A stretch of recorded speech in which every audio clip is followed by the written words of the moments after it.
Richard Avedon. Let's get some facts out of the way first.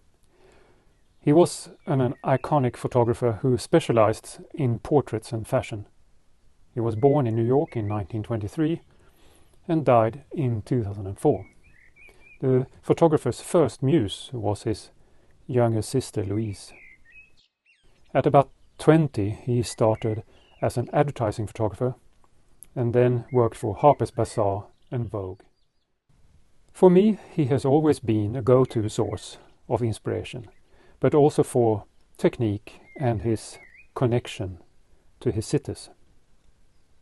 He wasn't afraid to keep his studio portraits simple, using either a grey or a white backdrop and just one light source. I have always been drawn to this style because of its simplicity and minimalist approach. Here is a portrait of an actress that I took, clearly influenced by Avedon.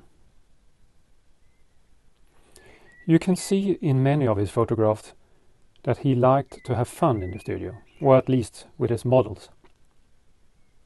One of Avedon's strengths was his ability to connect with people. He engaged them in his craft and helped them to relax in front of the camera.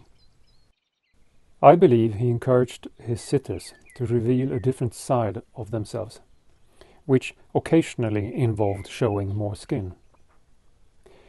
Here are a couple of portraits of two actors that I have taken, clearly influenced by Avedon's approach to encourage them to remove some clothing.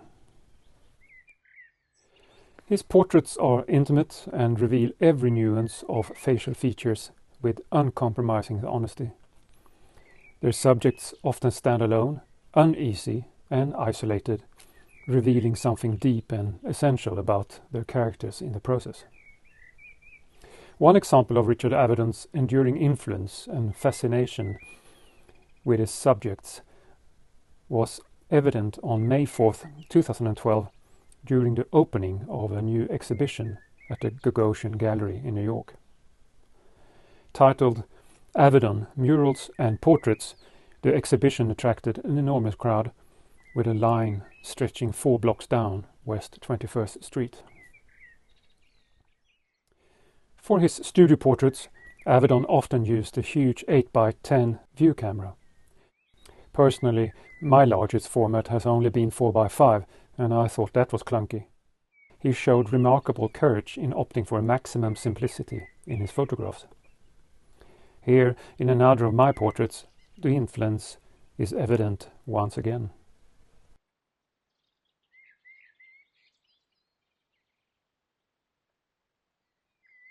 Avedon never shied away from capturing a natural expression in his sitter, as seen in this instance with pianist Mitsuko Ushida, who briefly revealed her internal thoughts.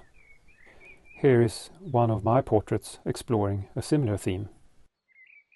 Well, this was a short introduction to Richard Avedon and how he inspired me in my photographic journey. Maybe he inspires you as well. Thanks for watching. Like if you like, subscribe if you like.